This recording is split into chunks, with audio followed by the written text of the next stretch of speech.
Good morning. It is Tuesday, June 24th. I'm Elizabeth Hasselbeck. We begin with a Fox News alert. A late-night hearing on the Hill got heated for the chief of the IRS. I did not say I would provide you emails that disappeared. If you have a magical way for me to do that, I'd be happy to know about it. My time has expired, and I've lost my patience with you.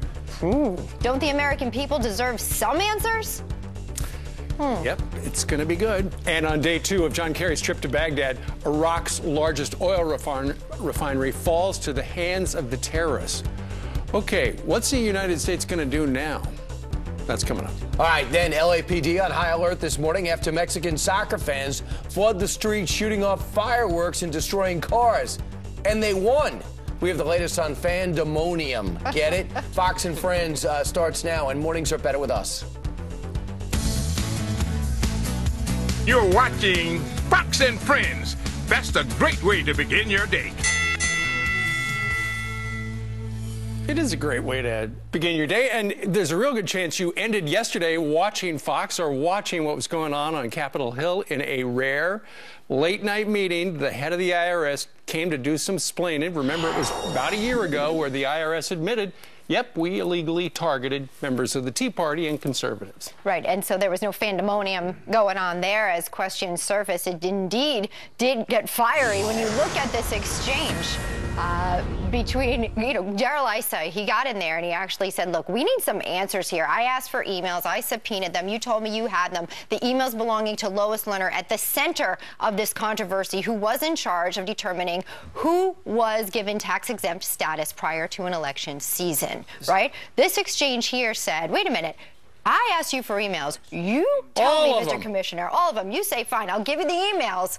But now you're telling me you didn't mean all of them.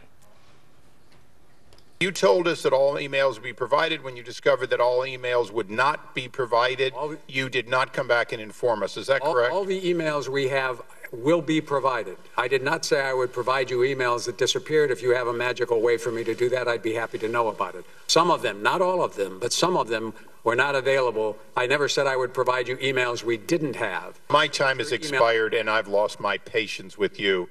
So Friday was Ways and Means. Yeah, last night at 7 o'clock, it was the Oversight Committee, as Darrell Issa is there. And today will be back to Ways and Means, led by Chairman Dave Camp. But the theme is correct. John Koskinen is dodging and moving. He's moving around like Cassius Clay in the late 60s. He was not in charge when these emails were lost. I'll give you that. But he's there not to get answers, in my humble opinion. He is there to survive. He is there to make the Republicans look like partisans for losing their patience.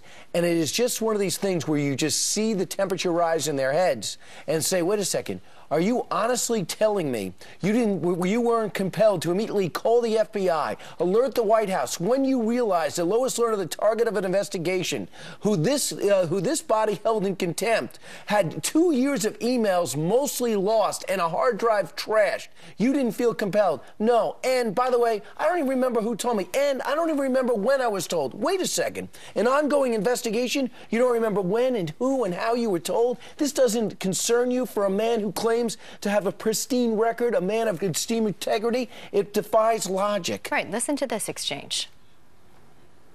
This has been a major news story for the last 13 months, and you don't remember who came up to you and said, hey, boss, we lost Lois Lerner's emails. You don't even remember anything about that situation. No, I remember being told in April. But you don't remember who told you? I do not recall who told me.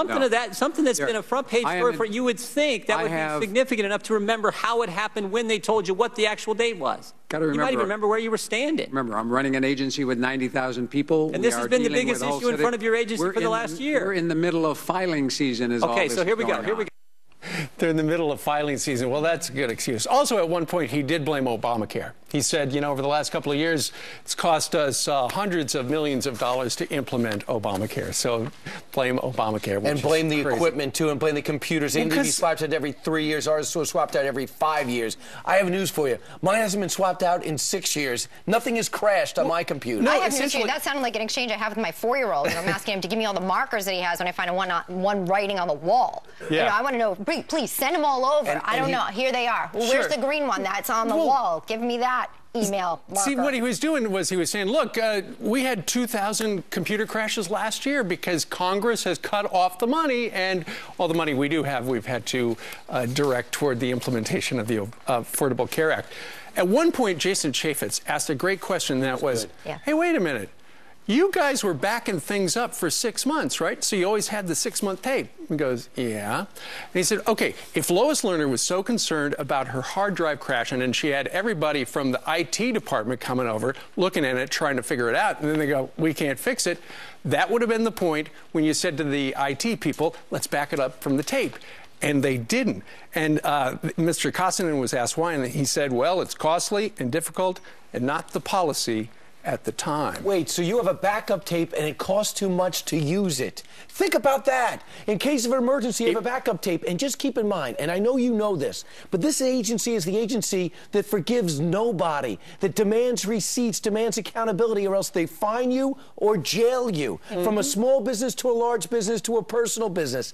They have there's no leeway there, but they're demanding leeway now. They don't lose you when it comes time to finding some information, right? And they also have a $1.8 billion budget, as recorded, for their technical department. Apparently, $1.8 billion. And I got one thing to ask you. Find an email. I was sitting here and I asked you, would there be any Democrats that stood up and matched the outrage of Jim Jordan and Jason Chaffetz and Darrell Issa, because the IRS is a nonpartisan organization that could be targeting the other party next time.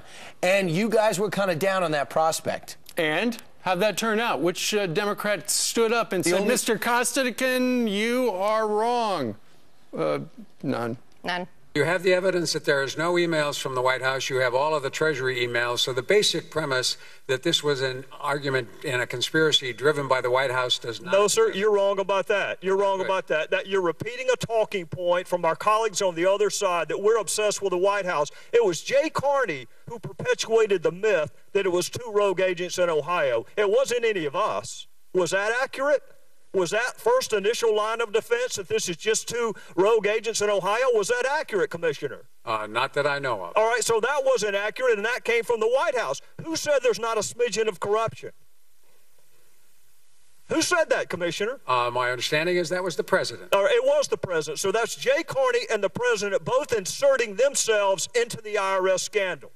And you want to blame us for bringing the White House into it? I haven't blamed you at all. You just did, Commissioner. You just did. Yeah, you don't want to mess with Trey Gowdy. I want to add this. Stephen Lynch of Massachusetts, I thought was fair. I watched him give his 5 minutes, and he says, do you understand that people are outraged? Do you understand how this appears?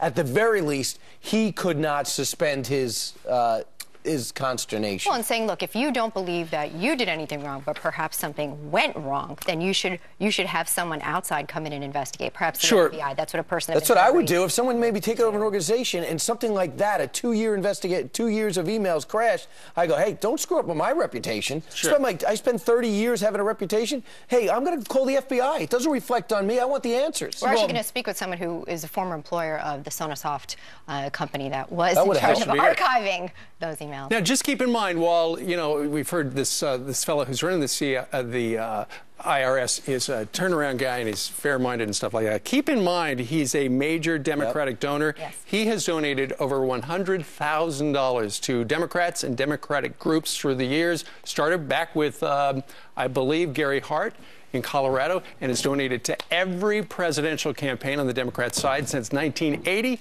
He's even given money to Hillary Rodham Clinton. So is he partisan? Is he protecting the White House? We report. You decide. Gary Hart, by the way, did not win. There's some monkey business in that story. I don't understand. Let's go over it while Heather now reads the headline. Why not? In the meantime, our 20-year-old interns are saying, who is that, Gary Hart? I know, absolutely.